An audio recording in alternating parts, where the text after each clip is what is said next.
Hello and welcome for this video sponsored by John Melas. We're going to talk, as you've seen on screen, about Waveform Editor, and what's new in version 2.1. With version 2.1, you no longer have to export your waveform samples by Waveform. If you have a big bank, you will be able to export all samples in one shot. To do so, I'll open a big file, and you see that since version 2.0, Waveform Editor opens it in a separate window. This is my working file, my Yamaha Montage backup, which contains a lot of performances. I don't need to select a waveform. I just do. File. Export file waveform. This indicates that I will export all my file samples waveforms. I choose a folder named Export.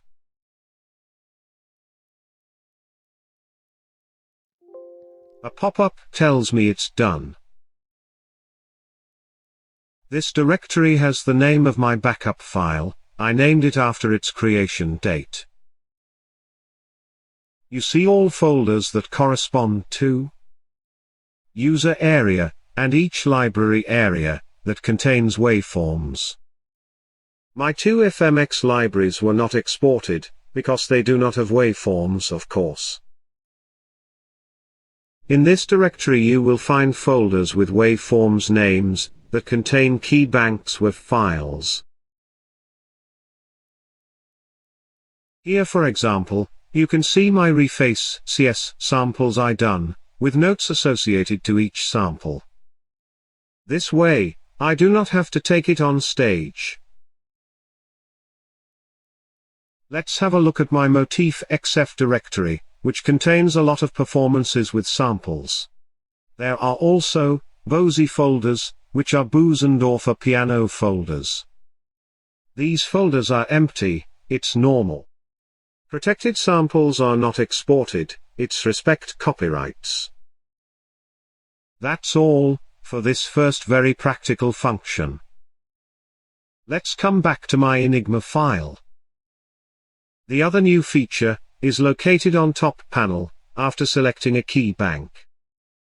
Previously, level and pan settings were sliders, now they are two rotary knobs. You can change value with your mouse, by moving it left or right, a nice feature and aesthetic change.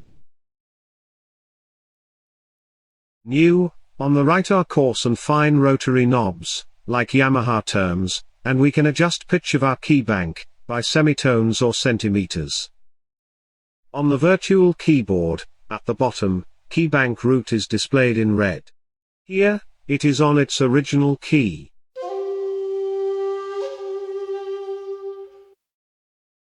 I change value, for example by an octave. Now, this key has been changed by 12 semitones. Note also, that virtual keyboard has less latency than on previous version.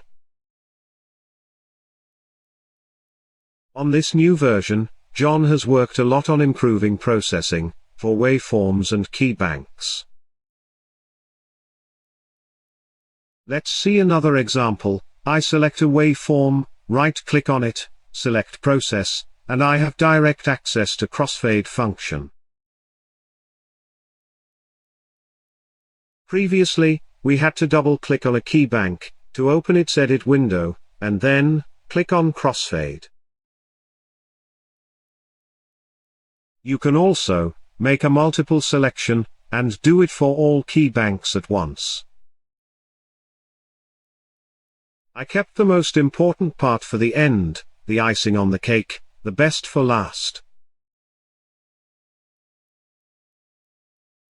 With version 2.1, Waveform Editor can now open SFZ files, and XPM files which are AKAI MPC Beats files.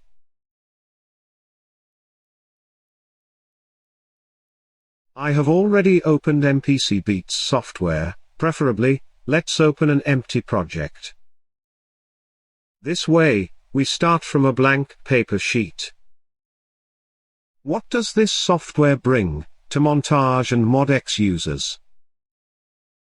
What else but loading existing MPC Beats files into the waveform editor, of course. In MPC Beats, there is an auto sampler, which allows you to automatically sample a synthesizer connected to your sound card, or a VSTI software. I select in Retrolog a simple string synth preset.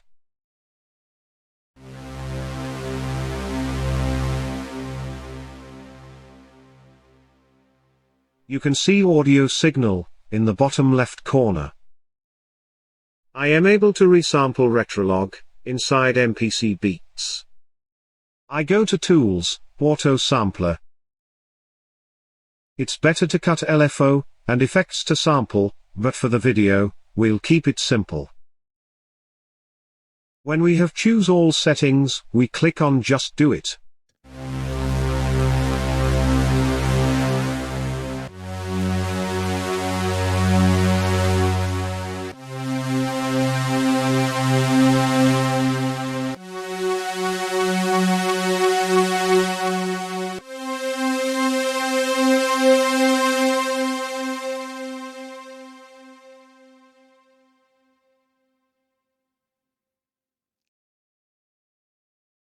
To test, you may want to click on Pads to audition.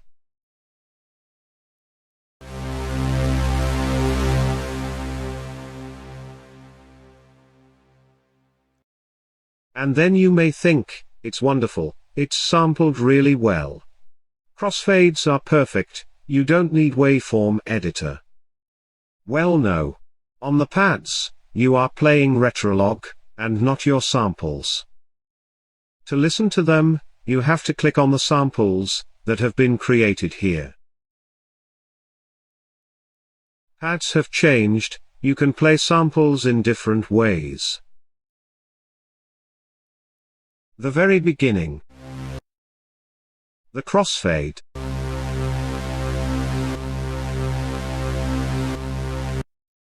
And we hear that it's far from optimal, and that you really need waveform editor to help you refine all this. I took care of choosing a relatively simple sound. With Pad Shop, for example, it would have been more complex. Back to the waveform editor, I choose an empty location, right-click, Import Waveform. I choose XPM auto-sampled file, and voila, I have my samples imported.